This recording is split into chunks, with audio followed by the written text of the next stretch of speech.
નમસ્કાર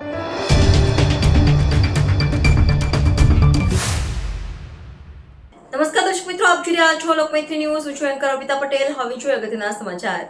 નમતી સાંજે વરસેલા વરસાદમાં જૂનું જર્જરિત મકાન ધસી પડ્યું.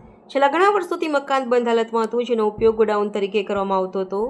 સ્થાનિકો દ્વારા મકાન માલિકને મકાન ઉતારી લેવા જણાવ્યું હતું. મકાન માલિકે ગંભીરતાથી ન લેતા આજે મકાન ધરાશાયી થયું. બનાવની જાણ થતાં ફાયર બ્રિગેડની ટીમ ઘટના સ્થળે પહોંચી. હરની પોલીસ સ્ટેશનનો સ્ટાફ તેમજ પાણી ફાયર બ્રિગેડનો સ્ટાફ ઘટના સ્થળે દોડી આવ્યો.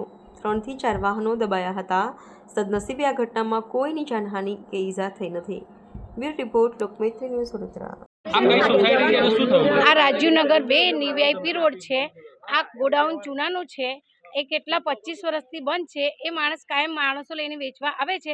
અમે સામે જ રહું છું અને મારો મકાન નંબર 33 છે. મેં એને કાયમ કહું છું કે ભાઈ આનું તું નિકાલ કર, આ બધું લટકેલું છે, શું કરવું છે તારે? તો કે મારે વેચવાનું જ છે. હવે વેચવાનું એવું કરીને આજે 25 વર્ષથી દિવસ કાઢે છે. અમારા છોકરા નાના નાના રમતા જ હતા. અમે બારણામાં જ બેઠેલા લસણ ફોડતા હતા. અચાનક ધાબુ પડે ને અમે ઘરમાં ભાગી ગયા.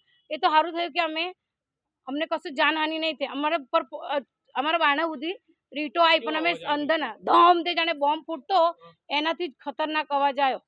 અને આ માલિક આવ્યો તો એવું કહે છે કે તમે મને ધમકાવો છો. અમે એને શાંતિથી વાત કરીએ કે ભાઈ જે અમારું નુકસાન છે તું આ લીધે. માલિક એના પપ્પાનું નામ એ હતું નરેશભાઈ હતું, પણ એના પપ્પા કેટલા વર્ષથી ઓફ થઈ ગયા અને છોકરાઓ આવીને ફરીને જતા રહે. અમારું નામ મંજુબેન મૌર્ય છે. કઈ સોસાયટી છે અને શું થયું છે? આ ન્યૂ વીઆઈપી રોડ રાજીવનગર 2. એમાં આ ધાબુ પડ્યું.